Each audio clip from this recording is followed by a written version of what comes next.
And you're live. Hey everyone, thanks so much for joining us. We're very excited to bring you a fantastic panel of experts. We would, of course, much prefer to be with you all in person.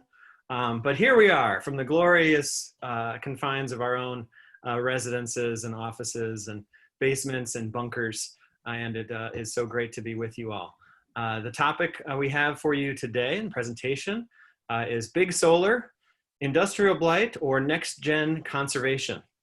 And we have a very qualified and experienced panelists, a set of panel speakers for you today. So that includes Elysa Hammond, who is the Senior Vice President of Environmental Stewardship for Clif and Company out in the New York region, as well as Clif Bar's headquarters in Emeryville. Pete Berthelsen with the Bee and Butterfly Habitat Fund in the center part of the country, and coming to you from St. Paul, Nebraska. And Heidi Hartmann, Environmental Services Program Manager for Argonne National Lab, coming to you from just outside of Chicagoland. So it's wonderful to be with you all today and to ask this big question of is it an industrial blight or is it a next-gen conservation opportunity? And how and why is all of this change happening? So I just want to set the stage for you all to just share information and speaking directly to this visual on the slide right now. So, solar got its start in the desert Southwest. And that's a project you see on the top of the screen. And thanks to innovation and continuous improvement and all of the hard work from the National Renewable Energy Lab, the prices for solar have absolutely plummeted, fallen by more than 90% in just the last 8 years. And you know, there's something about Americans, we like things that are better, and we also like things that are cheaper. So when you combine something that is better and cheaper, all of a sudden everybody wants it. And so that's why you know, you already have seen lots and lots of these solar farms being built out in rural areas. Because the cheapest way to build solar is when you can construct it within the height of the ground. So rather than having to climb up on a roof, you can just take a panel off of a pallet and put it onto a rack and screw it in. And that's how to do big solar in a cost-effective way that can compete and win against fossil fuel smokestack power plants. So the key question is does this clean energy transition have negative trade-offs? Is this really a green revolution, or is it a gray and brown and, you know, gravel revolution? And the exciting thing is that what innovation brought us in the falling price of solar, innovation is bringing us in thinking more diligently and more critically about how to do better under and around the panels. And so to start off our conversation today, we'll hear from Elysa Hammond from Clif Bar, who dared to ask, maybe we can do better. Maybe we don't have to use gravel. Maybe we don't have to do bare ground. Maybe we can do something better. And then we'll hear from Heidi Hartmann, from Pete Berthelsen, whose seed mixtures are used on some of these solar projects and is designing high performance seed mixtures. And then we'll hear from Heidi Hartmann about the science. And then to wrap it all together, I have some stories and anecdotes and additional information to share. And then also, we really want to hear from you. So, you know, definitely think of questions, put them right into the Q&A function that is built into this webinar, and you know, you can just start lining those up. So with that, Elysa, it has been fantastic getting to know you and collaborate with you over the last 2 years, and I'm so grateful for the cold call of, hey, we're building solar and we think we can do something better. So with that, I'm going to hit stop share on my own shared screen, Elysa, and then you can run the presentation from your computer there. All right, Rob, thank you so much. And as I share my screen, I want to tell everyone how grateful I am to be here, to be included today on in this group of people working on conservation. Now, hang on with me while I try to get slideshow mode. Here we go. Sorry about this. It's also in the very bottom right-hand corner Almost. It's that little, there you go. You got it. Thank you, Rob. So I hope you've heard of Clif Bar. We've been around for 30 years, and we actually have had a sustainability program for environmental sustainability for 20 years. And later on, we have social sustainability. We have different areas, and they called the environmental sustainability department the planet department. And I thought it was ridiculous with that name, but the truth is we are doing some amazing changes on our planet that have had a global impact. And so I've come to really embrace this title. And we have 4 program areas in sustainability: organic and sustainable agriculture, climate and energy, zero waste, and then the conservation and restoration of natural resources. And we really try to focus on programs that can deliver or interconnect those 4 areas. And I came to Rob, I called him a couple of years ago because of this. What you see here is a bakery. We built our own first bakery in Twin Falls, Idaho in 2016. And in 2018, we started then thinking about, that's the long building you see, it's 300,000 square feet, and it's a LEED gold building. This is where we have 2 bakeries, one in Indiana and one in Idaho. Just a quick update on Clif Bar. We are a company of about 1,200 people. We're family and employee owned, and we make energy bars, Clif Bar, Luna Bar, Builder's Bar, and about 80% of everything, all our ingredients are organic. So when we built this bakery, we wanted to run a bakery to the highest level possible, aligned with our environmental sustainability values. So we started planning for a 5-acre, 2-megawatt solar array, the biggest solar array behind the meter in Idaho. And we had a team of us all meeting every week, thinking about all of the different aspects of the solar array. And when it came to choosing between land management practices that were conventional in solar arrays, I found it really sad that the choices were gravel or turf. And gravel destroys a beautiful soil ecosystem that's there, and turf would require more fossil fuels to mow and manage. And I heard about Solar-Pollinator, and I found out who was leading this, and that's why I called Fresh Energy to say, can you advise us on the opportunities to do Solar-Pollinator at this solar array? And that's how this journey started. And it's been an incredible learning journey for myself and the team at Clif Bar. And really what we saw is what a beautiful way to incorporate multiple benefits on this solar array. And this is how we describe sustainability at Clif Bar. We're trying to create a business that thinks like a tree, because trees run on 100% renewable energy, recycle all waste, and sustain and improve the place they grow. And that metaphor has been more effective for helping people to learn just this idea of thinking about circular systems. But I think it's really important to recognize that we've done so much damage to many of our natural resources. It isn't enough to just sustain them, but we need to improve the places they grow. And this informed the way we think about sustainability. But there's another really important part that drove us to think big on the adding pollinator habitat. And that is, how do we have an impact beyond our 4 walls? Given the environmental challenges that we are all facing, if we don't find solutions that can scale up, that can influence beyond our bakery to the community, to the state and beyond, we won't really be creating a solution. It just takes all of us working together.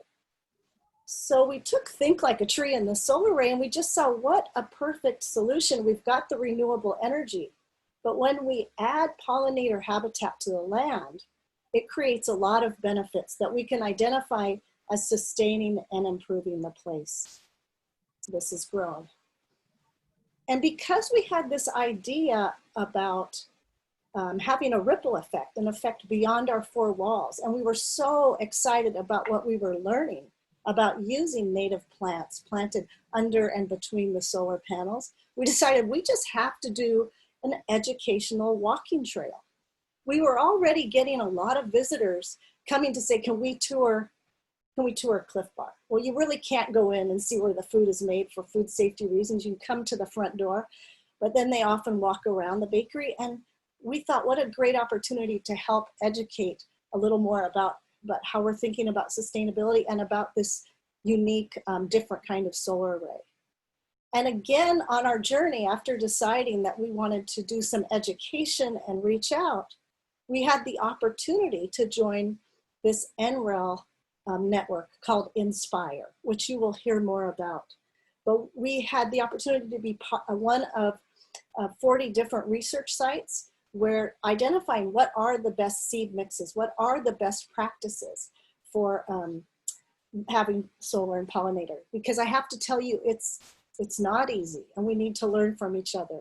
And we have not had 100% success rate by any means in our first round of plantings.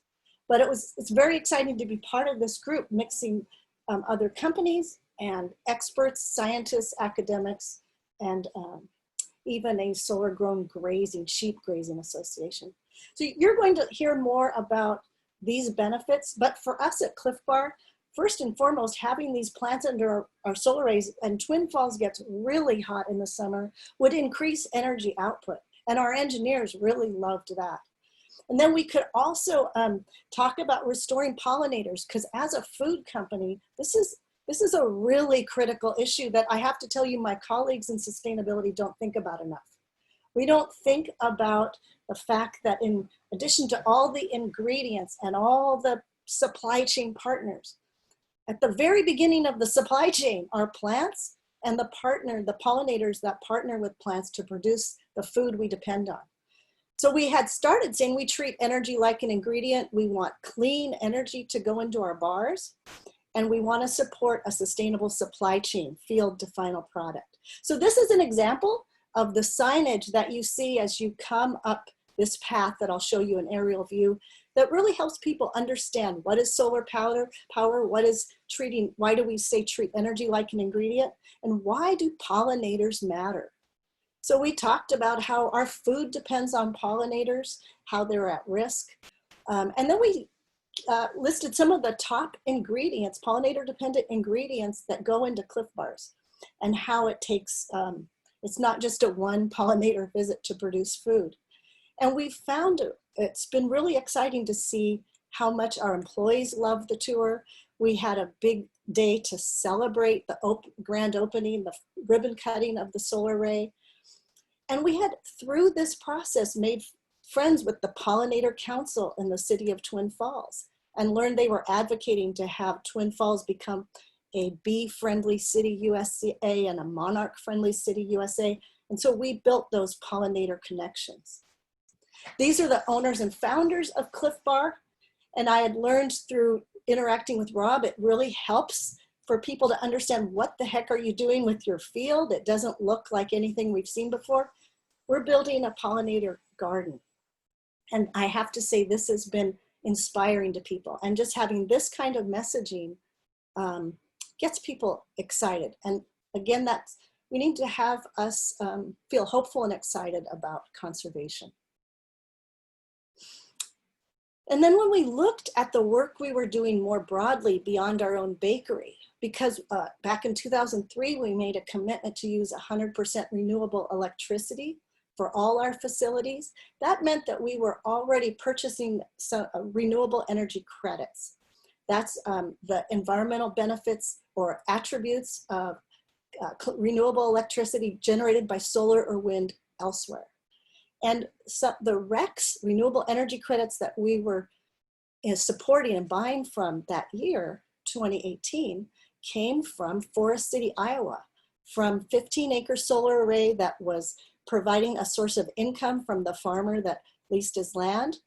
And then we realized that, and with Rob's connection, we connected with beekeepers and someone that was helping beekeepers site their beehives next to these solar plus pollinator fields.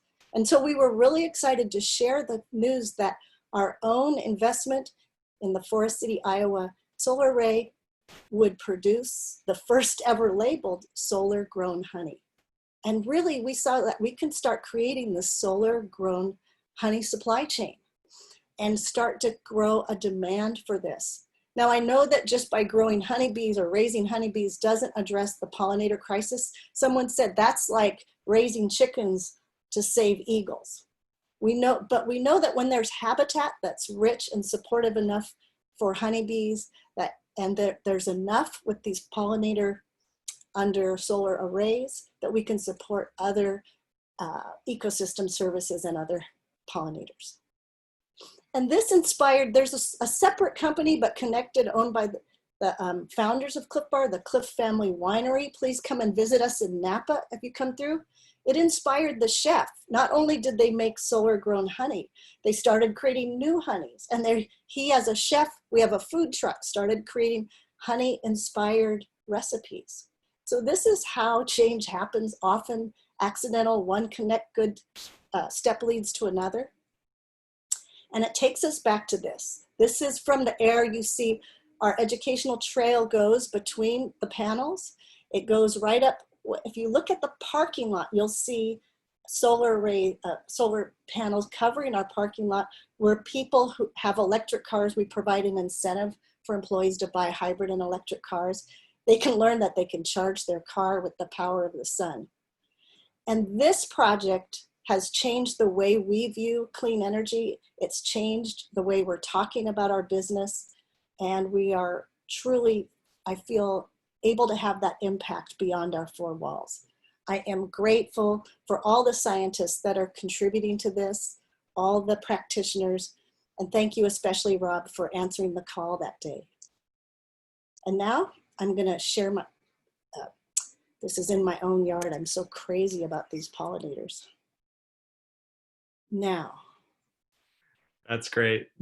And did I end share? Oh, stop share, here you go. That's so great, Elysa. Now up next, Pete Berthelsen with the Bee and Butterfly Habitat Fund. And it's so exciting, these collaborations and connections that can happen. The solar renewable energy credits that Elysa mentioned are purchased from one project, which happens to be in Iowa. And Pete and the Bee and Butterfly Habitat Fund designed a seed mixture for that project, and has just been a fantastic expert and champion for all kinds of conservation landscapes that are really optimized to both hit all of the needs of stormwater remediation and soil stabilization, as well as provide real meaningful pollinator value. Take it away, Pete. All right, are you able to see my screen correctly, Rob? Looks like the whole screen is filled up. Okay, very good. Looks good. Thank you. Well, thanks for the introduction, Rob. And I'm going to tell you about a nonprofit that probably almost nobody that is watching this presentation has heard of before, called the Bee and Butterfly Habitat Fund. And you haven't heard of us because we're kind of that new and that young. But the Bee and Butterfly Habitat Fund is a nonprofit that is built, and our mission is to get great pollinator habitat on the landscape. And we kind of have two foundational objectives.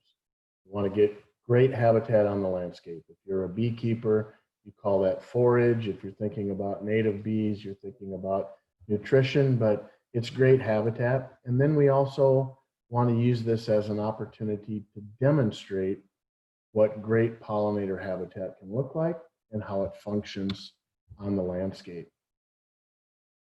And we do this in what we try to be one of the simplest manners possible. This, before I go on, this happens to be one of our projects 14 months after it was planted. So when designed correctly, they can do great things.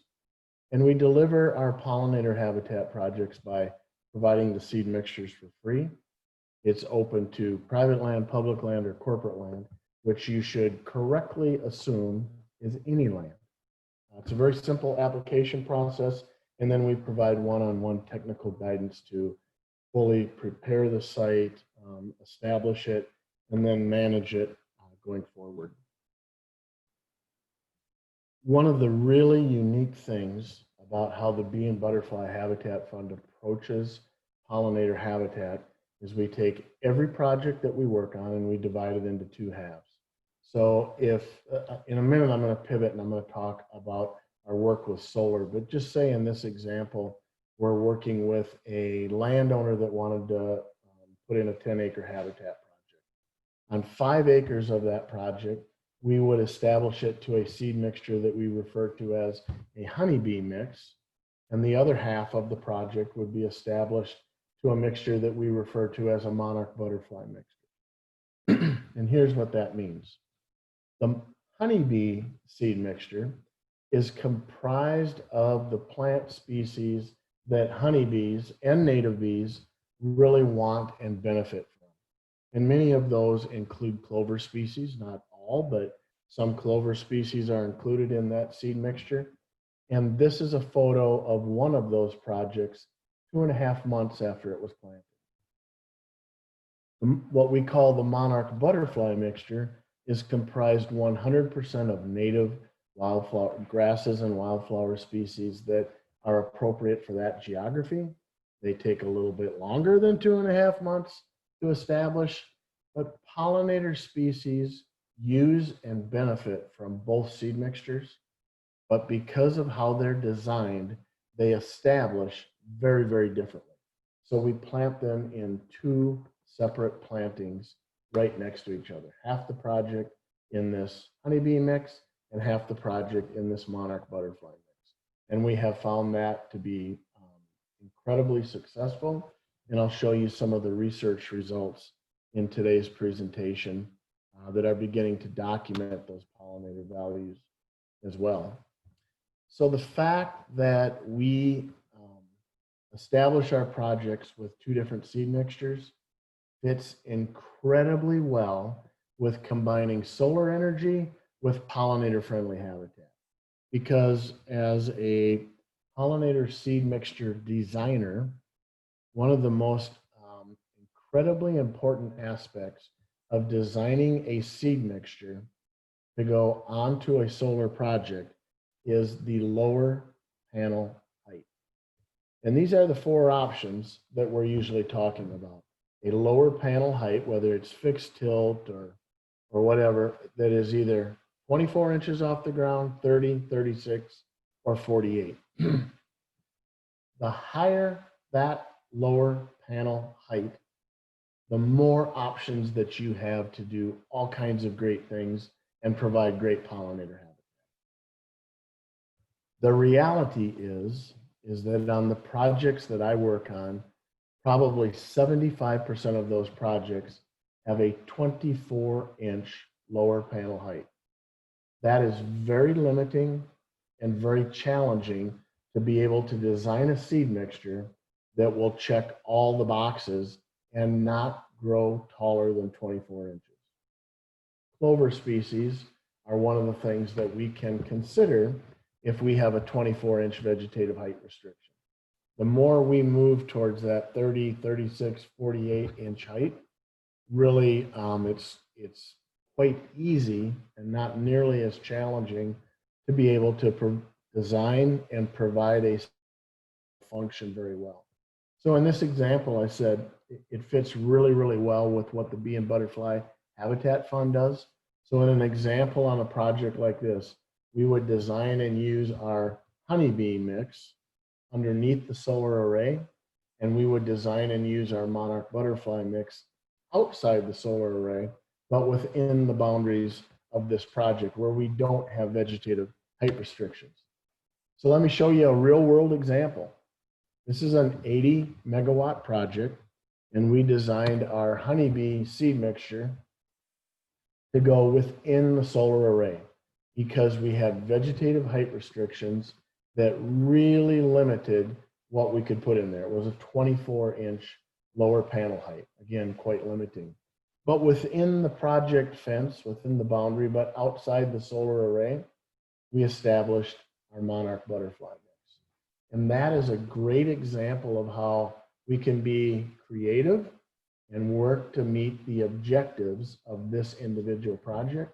And then also another nice story for this project outside the fence, but right there in very close proximity was an apiary that was established that was very similar to some of the things that Elysa was talking about on the Clif Bar project. And this example that I've shown right here, this is a rather large utility scale project. This could be done on a solar array mix on a private farm and ranch, all the way up to these utility scale projects that we're kind of talking about here. There's opportunity to include pollinator habitat on every project, no matter what size it is.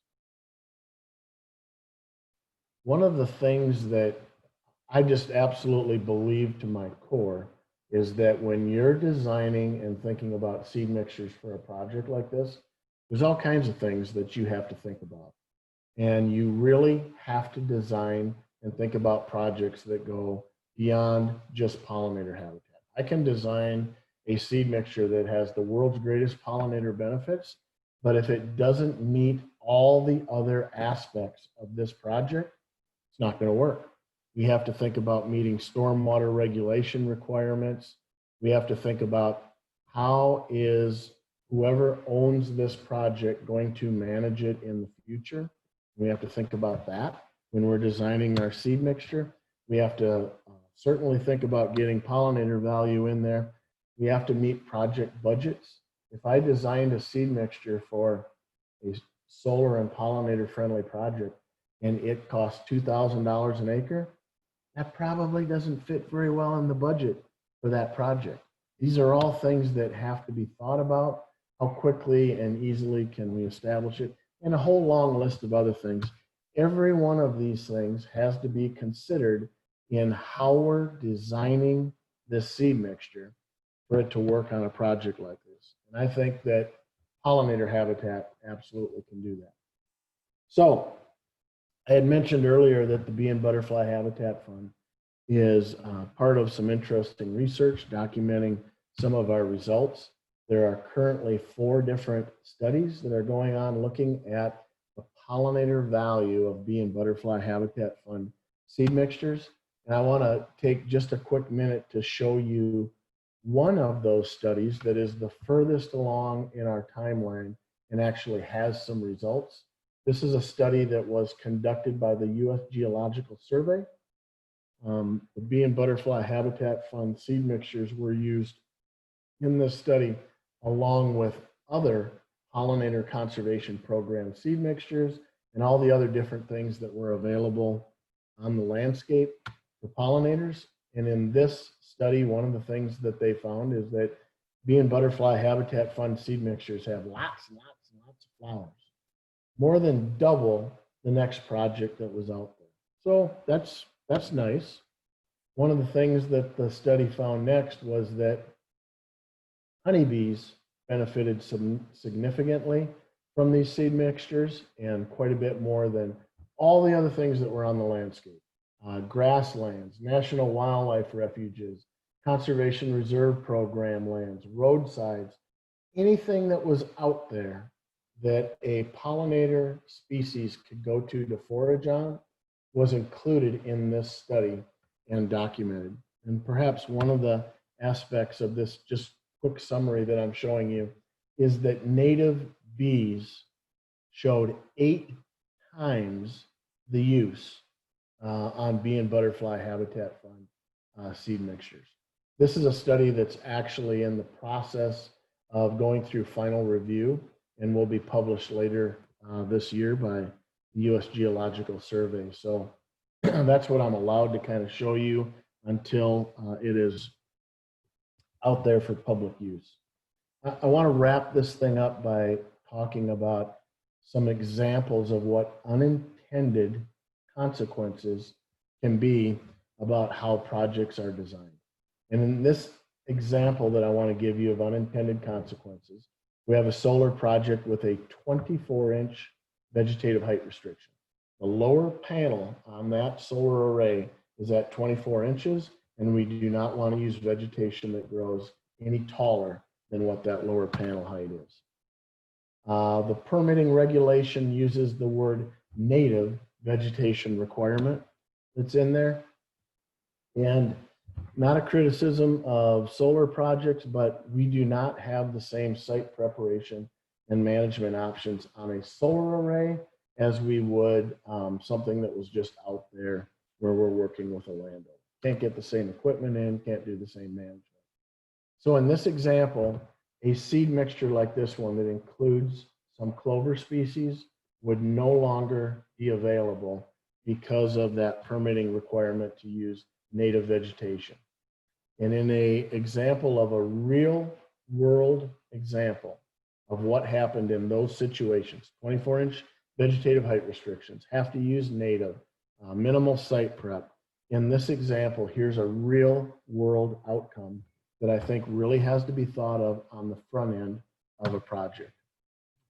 In this example, we went from no longer being able to use a mixture that established easily, was very commercially available, would require less management and cost $90 an acre, to a real world outcome of having to use a mixture that was much slower to establish, was very hard to come by, would require a lot more annual management, and cost $1,690 an acre, just because of the confluence of those three factors that I just listed on there.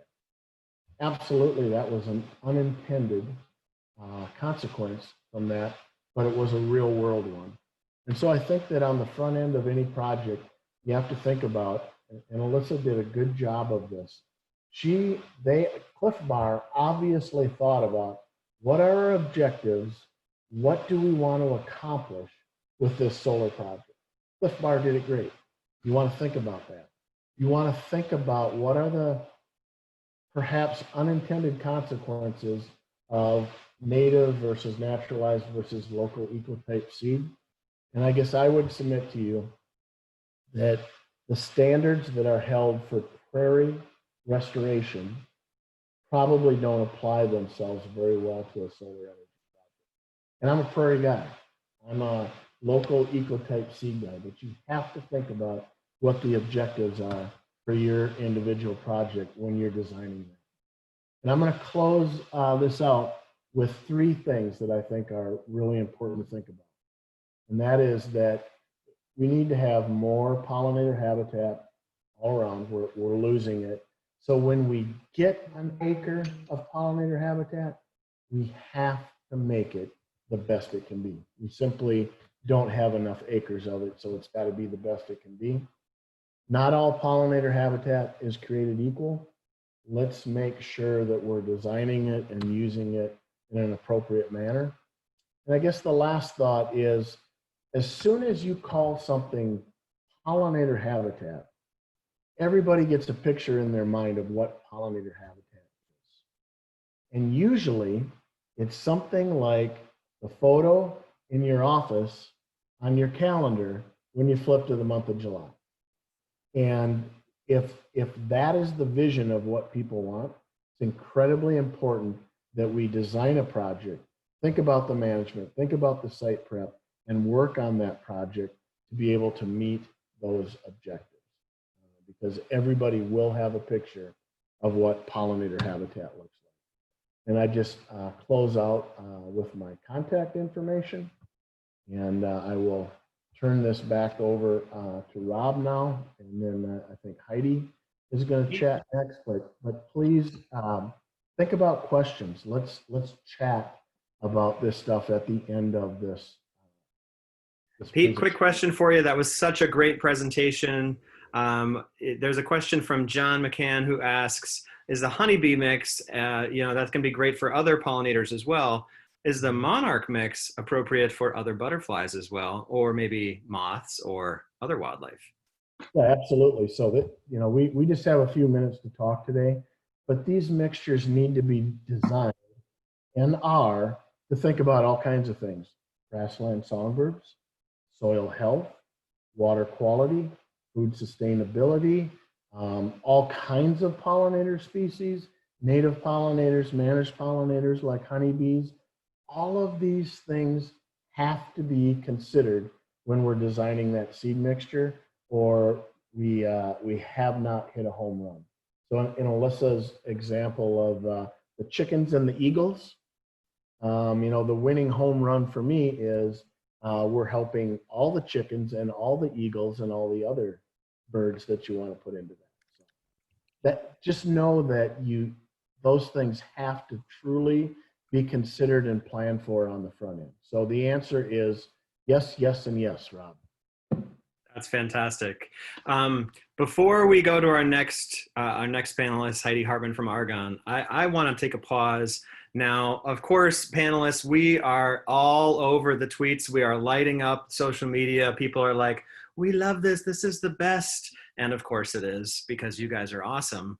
But we're also interested in you all participants and telling us what you've learned so far. I'm going to introduce a challenge, though, because it's late in the day and what the heck. So tell us what you've learned in emoji. So if you please just go to the chat or go to social media and use all those weird emojis that you've never used before, or maybe make you uncomfortable, the whole idea of emoji and hashtags. So light it up. Tell us what you've learned with emoji only. You are welcome to use, I guess, punctuation. So, exclamation marks, question marks, hashtags, etc. But I'm really excited to see all that you've learned, and maybe we'll turn it into a hat or a T-shirt or something. There must be some science we can get out of this emoji-based translation of learning. So. With that, I'm going to introduce Heidi Hartmann, Program Manager with Argonne National Lab, an ecologist, an extraordinary scientist who has been doing natural resources work for a long, long time, and is such a pleasure and knowledgeable resource towards making landscapes better and better and better for us to live in and enjoy.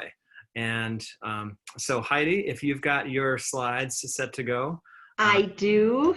Awesome. Good afternoon, everybody. It's so good to be here.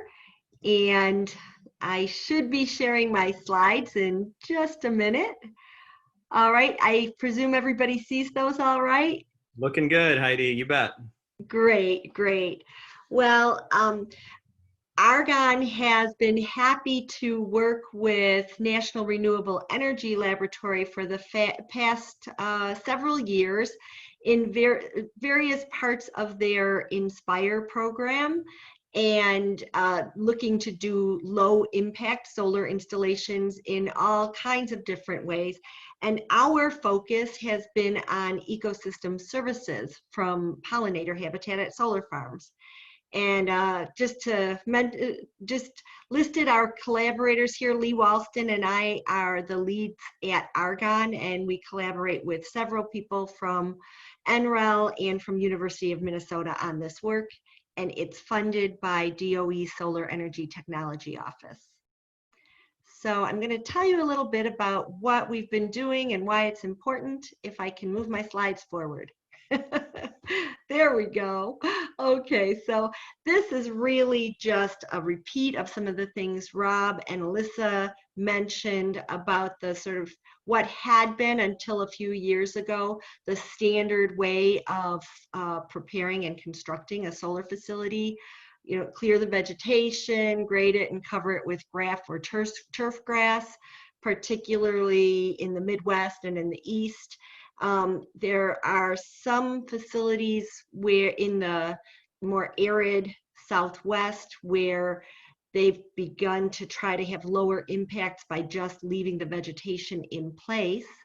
And then here in the Midwest and East and Colorado, there's a lot of interest in establishing solar pollinator habitat over a portion, or even better, a whole entire solar facility footprint. There's lots of sources for appropriate seeds for various regions of the US, and I really like this website from Xerxes Society where they summarize a lot of the seed mixes that are available. So First, I'm just going to throw a definition that we use for solar pollinator habitat out there. It's establishing regional flowering plants, not necessarily native always, but a lot of them are usually native, and within solar facility footprint to attract and support insect pollinators by providing foraging and nesting areas. So it seems pretty intuitive that if you establish deep-rooted vegetation instead of gravel or turf grass, that you're going to have some ecosystem service benefits, including increased biodiversity, stormwater and erosion control, increasing the quality of soil and retaining more soil on the site, having increased carbon storage, and also perhaps benefit the nearby agriculture through pest control and increased pollination services. So Argonne's work initially started by focusing on trying to see what kind of, quantify how much agricultural benefit you could have from providing solar pollinator habitat. So we started with a study that looked at the current locations of solar facilities, and we combined that by using USDA information on what pollinator dependent crops were grown within 1.5 kilometers of those facilities, and sort of quantifying the amount of agricultural land that theoretically could be benefited if all of those solar facilities installed solar pollinator habitat. So we estimated that currently about 3,500 square kilometers of ag lands are in that pollinator dependent category that could be benefited by really going all out with solar pollinator habitat. That is, I did a conversion. If it means any more, that's like 860,000 acres. It's a lot of land. So this is, of course, important for agriculture, but there's also the aspect of just benefiting pollinators for themselves, and just throwing up some statistics here about how bad the situation is for pollinators. We've lost most of the grasslands that used to be grasslands in the US. I think I read a couple things today, sort of preparing for this, that we've only got between 1 to 4% of original native grasslands left across the US. So it's not surprising that we're seeing this huge decrease in abundance of pollinators. Just for the 5-year period, 2008 to 2013, abundance has declined across, wild bee abundance across 23% of US land area. Managed honeybees also are having problems, so hopefully an increase in habitat would benefit managed honeybees as well. So the work that we're doing, this first work that I'm going to talk about is really trying to look at changes in insect pollinator communities, both on solar facilities and at adjacent agricultural lands. This is field work. We're at 2 facilities currently. We're hoping to add more to our network. These are facilities in Minnesota, and we're asking the question, does on-site pollinator abundance and diversity increase when you put in solar pollinator habitat, and what are the off-site impacts in the adjacent agricultural lands? So we began this work in 2018. That was the year that the sites had been seeded, or late in 2017. So it was our baseline data year, because there really wasn't, nothing was in bloom yet from the seeding that had been done. We established several transects on both the facilities and in the adjacent soybean fields. And we use the Xerxes Society Streamlined Bee Monitoring Protocol. And what we do is we go out about 4 times in the growing season. We try to hit the peak bloom period for the soybeans, and we count the pollinators along the transects. We do it on 2 consecutive days so that we can sort of control for time of day impacts, once in the morning, once in the afternoon. And I'm going to share our preliminary results. Well, okay, first, sorry, I forgot about this slide. This is just showing where the transects are at one of the facilities, both on-site and off-site in the soybean fields. So our very preliminary results are really just for 2019 compared with 2018 at the solar facilities at this point in time. But I was pretty gratified to hear Pete say that their habitat, they were seeing 8 times as many bees. And we saw just in this 1 year of data on the solar facilities, we saw 5 times more bees than in comparison with 2018 before the habitat was established. And actually this habitat is only partially established. You know, it needs a couple more years to really get to its full potential. We did not, we don't have comparison data for the soybean fields yet because we only have the 1 year of data last year. So hopefully we'll get to see some trends at the end of this summer. We did mainly see hoverflies. That was about 75% of all the insects that we observed.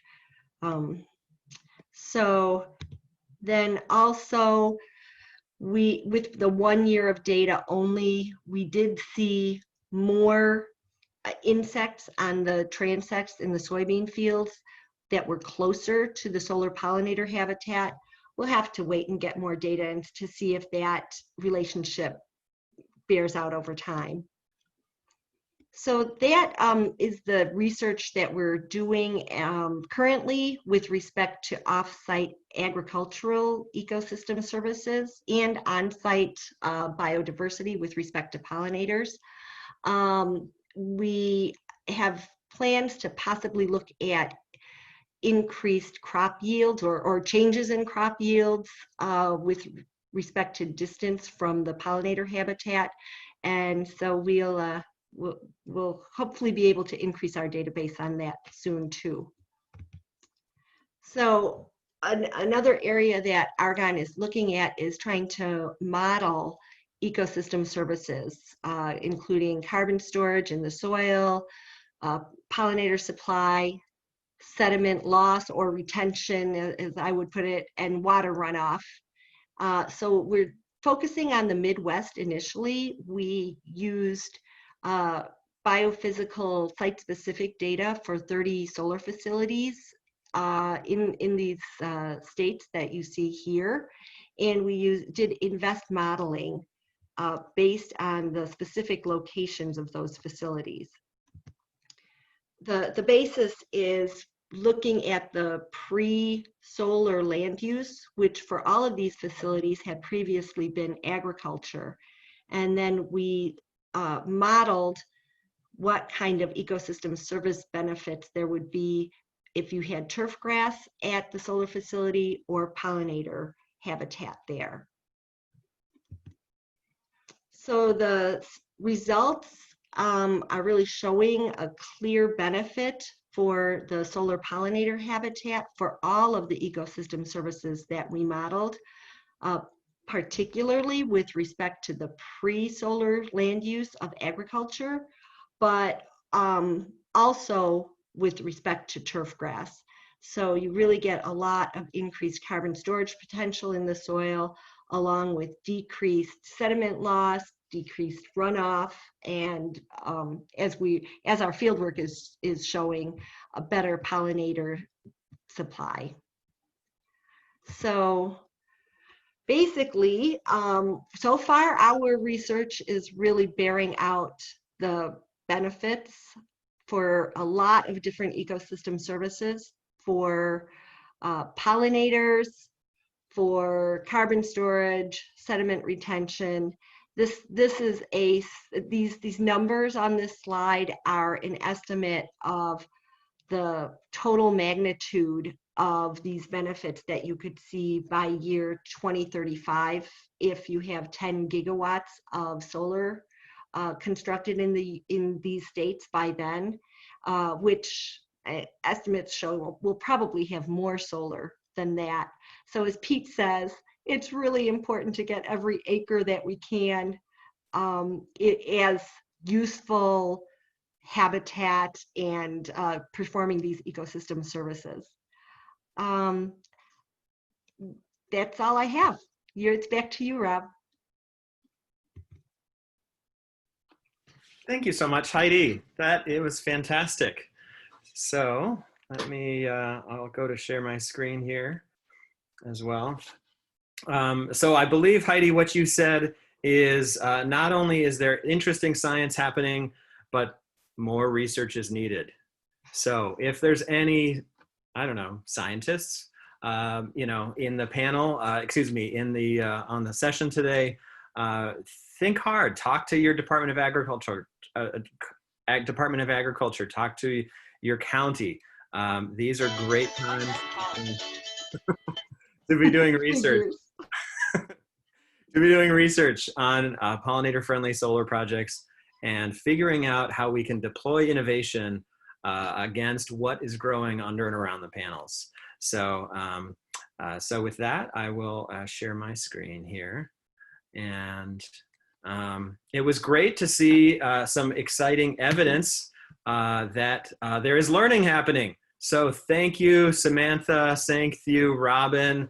You know, these are great emoji and text-based sharing of knowledge. And I suspect that there's even more out there.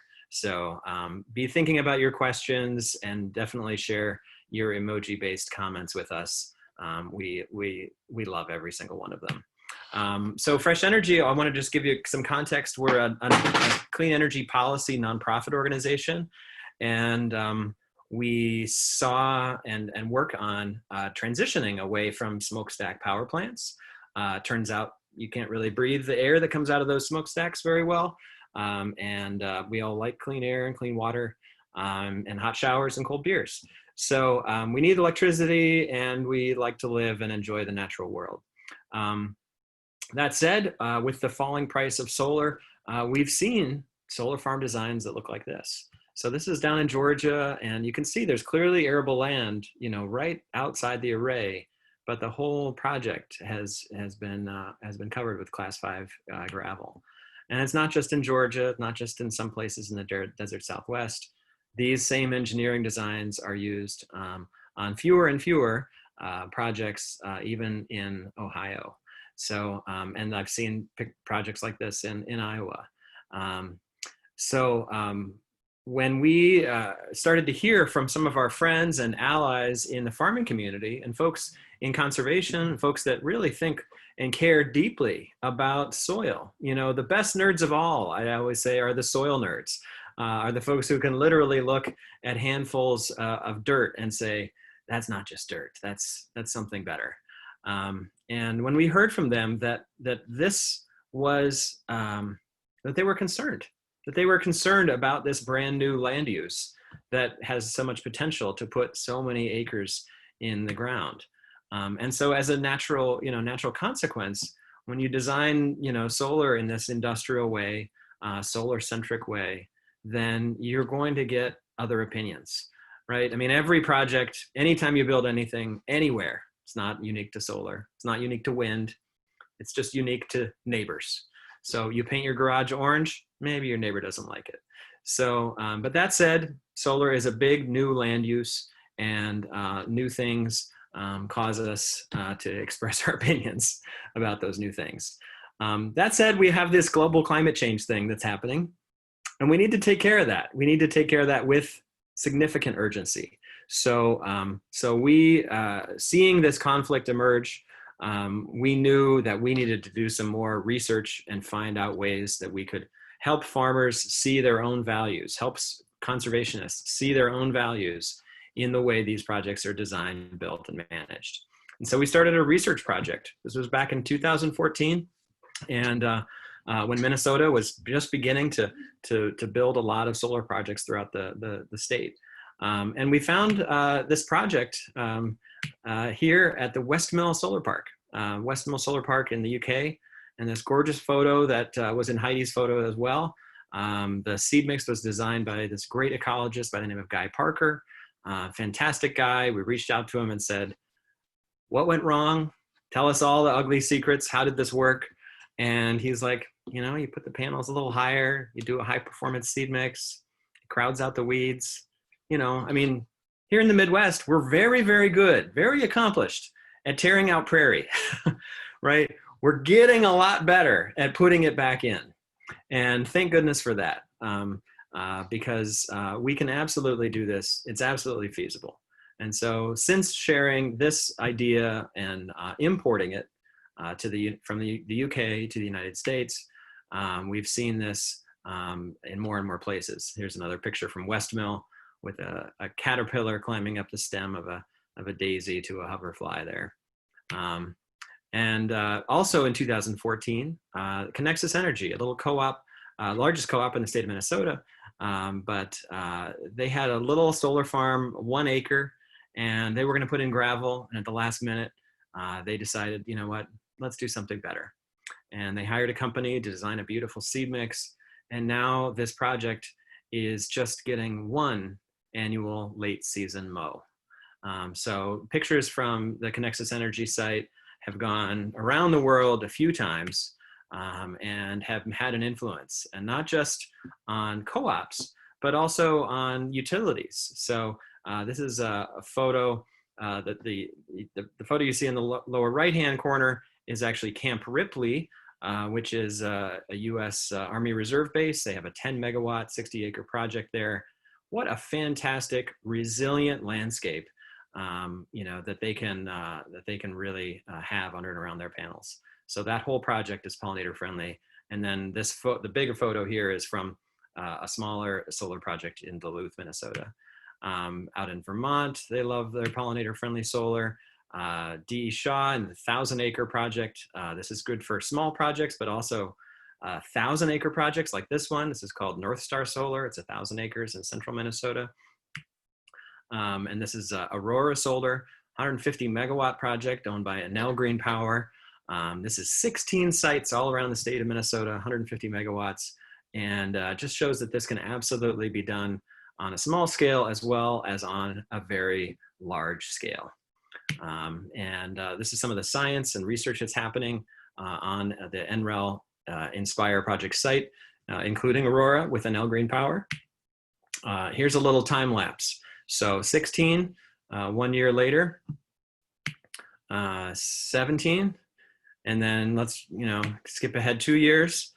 This just shows that, yes, you could have a veneer. You could just do a little pollinator habitat around the outside, but you'd really be losing the opportunity to provide this value and this benefit at a meaningful scale.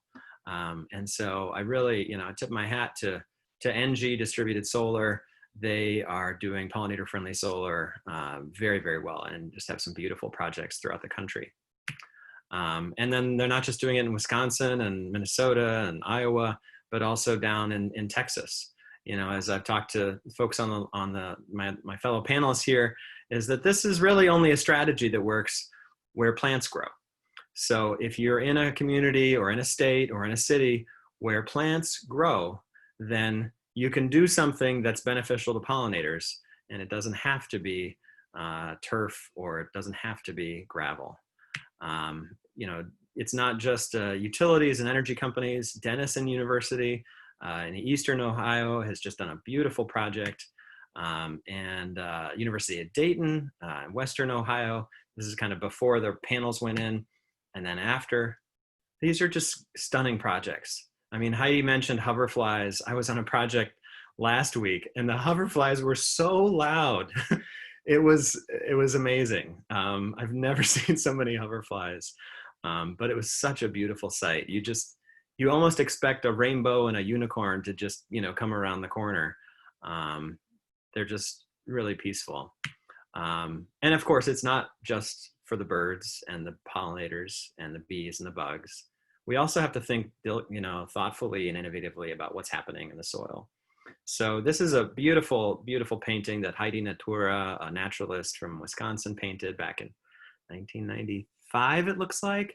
And she was so gracious in allowing me to add a solar panel.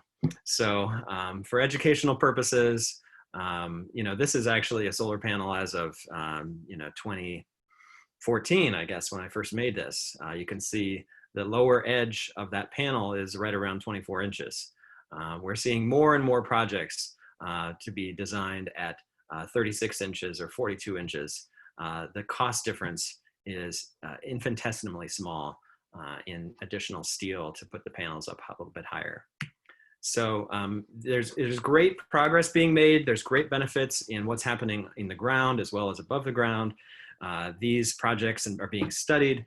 Heidi mentioned the INSPIRE study, and this work is really changing the way and informing best practices so that we can design photovoltaic solar, PV solar, in a way that can provide meaningful benefits to agriculture and to ecosystems.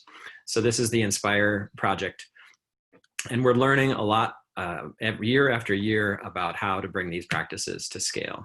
Pollinator-friendly solar, Heidi mentioned. There's also another study specifically focused on the stormwater. Don't these landscapes provide superior stormwater management? And should they have to lease additional land to create a stormwater containment basin? Or do those deep-rooted meadow plants capture the stormwater and channel it down into the aquifer? So we certainly know that we have to do soil stabilization right up front, right post-construction, but we know that more and more research is helping us understand the specific hydrological performance of these photovoltaic pollinator-friendly solar projects. So this is research that's underway. It's in its first year of research as of this year. So look for more there. Key question to come back to for me, and I mentioned a veneer, is really what constitutes pollinator-friendly. And for that, we again, let's go to the scientists and let's ask them. So this is Dr. Marla Spivak and Dr. Karen Oberhauser. Marla is a MacArthur Genius Award-winning honeybee scientist and entomologist. Karen is one of the nation's foremost experts in monarch butterfly science. And so I called them up and said, back in 2014, they answered their own phone and said, hey, Minnesota is going to get a couple thousand acres of solar farms. Is that ground interesting at all, in terms of benefiting the species? And their message was quite clear. They said, state, city, township, county, federal government, we're not investing enough resources to keep these species alive. And we need every private sector dollar we can get to help, sustain these species. So with that in mind, we wanted to make sure that expectations were set. This is not a restoration. This is not a prairie. This is an opportunity to do something better than turf grass. And that's exciting. So there's a series of tools, simple policy tools called pollinator-friendly solar scorecards that states and counties have published and adopted throughout the country. It's something that shows what's meaningful and what's incremental. And so we can do these two things together within the operating constraints of a solar farm. You hear my security system in the background as my little dog. So this tool, a pollinator-friendly solar scorecard, is likely published in your state. If not, drop me an email at the end of the presentation, and we can share all of the best knowledge and practices so that your state can have a pollinator-friendly solar scorecard as well. It asks key questions, not just about what's good for pollinators, but what's good for educating the public about pollinators. If we don't put up a sign that says pollinator habitat, the reaction will probably be, we need to mow it. So we need to educate the public about what's good for pollinators as well as create the habitat. These policies are in place in a number of different states. There's great opportunities for incentives and or just getting folks to ask for it. And that's a key. So the solar companies, what's the reaction from the solar community? And the community, the reaction is, it doesn't really cost much. So sure, let's do it. So it's been, as you've seen from those beautiful photos, the companies that understand how to do pollinator-friendly solar and have done it a couple of times, they love it. The new companies, there's many, many, many companies out there that haven't done it yet, and they're not sure. They're not sure. I have to say, it's a lot like Blockbuster in 2004. They had a great thing, and we all went there, and it was the best. And then we were like, wow, there's something better. You mean I could get it in the mail? You mean I could get movies online?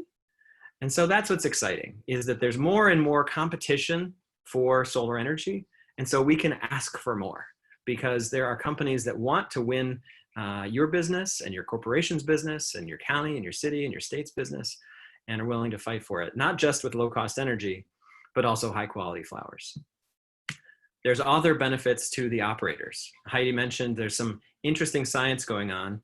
We know that on bare ground in like the Arizona desert, you can create a heat island effect with these solar farms.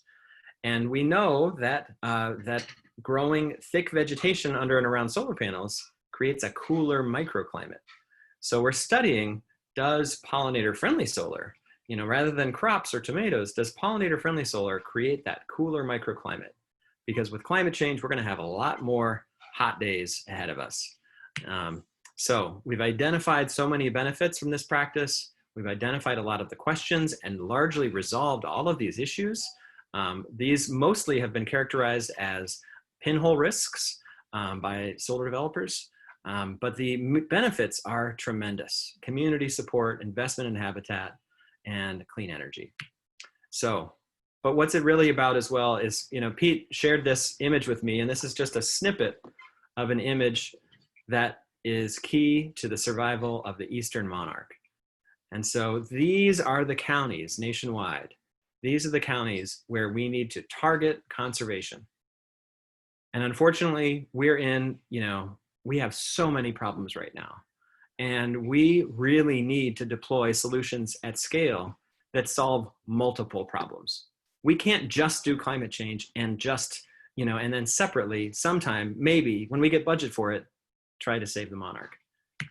We have to do both at the same time and increase our economic development and diversify revenue for our farmers and save our family farms and keep our farmers there. So we need this investment in our counties. And I guess that's a key opportunity, is for folks to ask questions and go out and support, ordinances, support your county in asking for solar ordinances that require pollinator habitat, that roll out a big flowering carpeted welcome mat of flowers, right? But want the investment and want the conservation landscape. So, and that's really the end of my talk, is really focusing on what do we want for our future and how are we going to use our buying power? So when Clif Bar asks for pollinator-friendly solar, that's what they get. When Organic Valley asks for pollinator-friendly solar, that is exactly what they get. The same with our co-ops. And Connexus Energy, way to go. And it's really exciting that, that Hoosier Energy in Indiana, in partnership with EDP Renewables, they're building a large pollinator-friendly solar project as well in Indiana. So when more and more of our utilities and our corporations and our cities and our universities ask for this, then that's what we get. That's what's built. So Xcel Energy is doing just that. And they're saying, hey, for all of their bids into our RFP process, we're going to require them to complete one of these scorecards. Because you know what? Maybe if we have two bids that are exactly the same price and exactly the same characteristics, maybe we'll choose the one that's better for monarchs. So with that, we are so grateful for the Soil and Water Conservation Society, for Claire Lindahl, her incredibly hardworking staff, and just being so resilient, so adaptive, and so phenomenally hardworking. We're so amazed that you all pulled this off and got us together online. So I think with that, team, we're gonna maybe just take some questions, and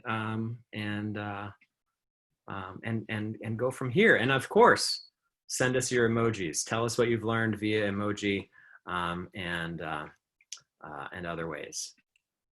So we will go to the Q&A section, and I'm going to check our time. Oh yeah. We're all right. We've got a few minutes. We'll try to release you early.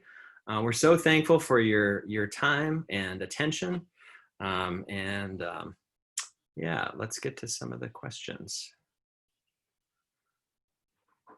Let's see. I love emoji-based questions and comments.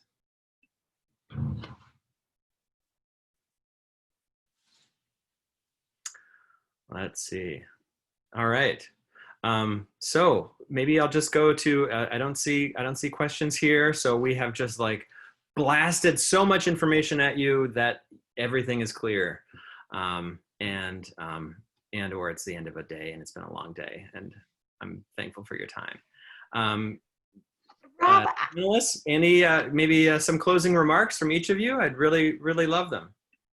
you know, I don't know where it went, but a minute ago I saw a question about, I think it was long-term success of the plantings and how they fare over time. And I'm not quite sure where that question went or who asked it, but maybe we can address that. Sure, that's a great point. I'll be going out to, I mean, a lot of those photos that I was sharing from the Enel Green Power site and the NG's project, those projects are 3 and 4 years old. And this practice has been done in the UK now for 7, 8 years. So it is still young, and you can never burn. But Pete, what other, management practices would you recommend, or do you recommend, for managing habitat on a solar farm? So that's a long and complicated question. And it starts with site prep, right? Right. And then the seed mixture design. So when you come to a solar site, as somebody that designs, establishes, and manages habitat, when you come to the solar site, you don't have as many tools in your toolbox for future management. We're never going to run prescribed fire through a solar site. That's not going to work. Very, very, very unlikely we would ever turn cattle in there. They would start rubbing on the panels, and a 1,500 pound animal would damage the panels. There are many of the tools that we would commonly use that are simply not available. You really have mowing and herbicide application as some of your only tools. So it's even more critically important that the seed mixture that you have on the front end is designed so that it can handle future management if those are the only tools you have.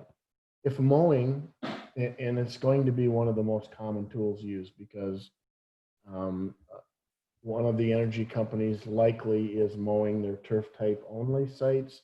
And so they're going to come over and mow a pollinator site sometime during the 25-year life of a project.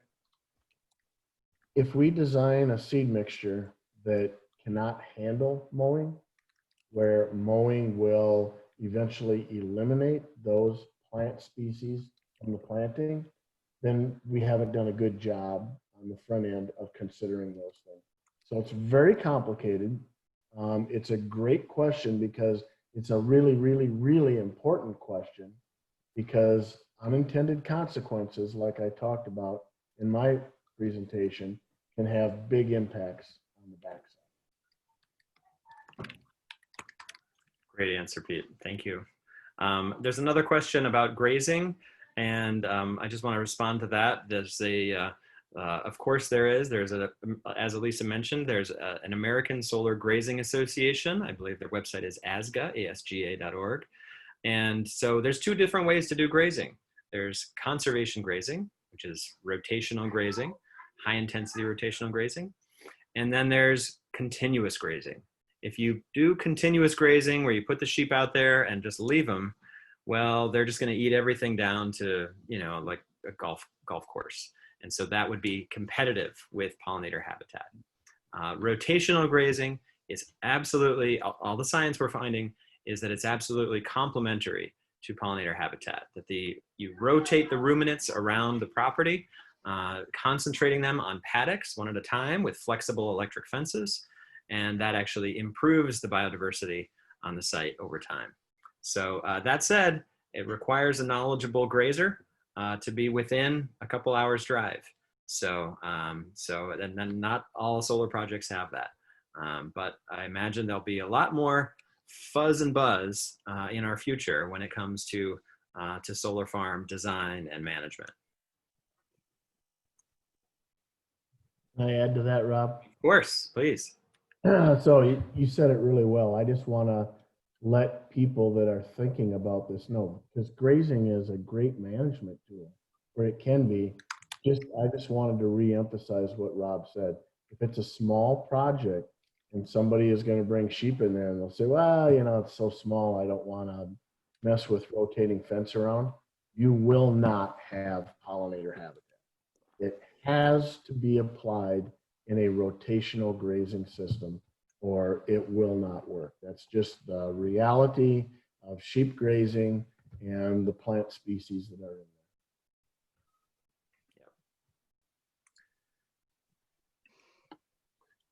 So with that, we are so thankful to the Soil Water Conservation Society for hosting such a phenomenal event. We're so thankful for you all for joining us and spending some time with us. And thank you so much. And we will end the session. Be well.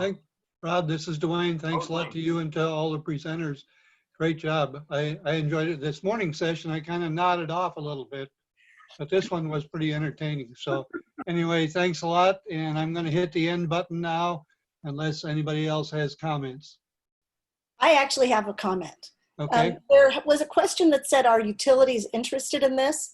I don't think people know enough to be interested. You need to ask questions. We did have at first the utility in Idaho. We said, how about solar? They said, nah, who wants solar? More we asked, the more they got interested. Now they know about solar and pollinator. Whether they make that part of their guidance depends on how many people ask about it. There was another utility scale developer of solar in California, came to visit the Clif family winery, talked to Rob, talked to our solar engineer, and then they made it their policy that all utility scale solar they developed in California would always be pollinator habitat. So it really does help if you ask and advise and then send them to Rob or Peter or Heidi or Clif Bar. That's great. That's great.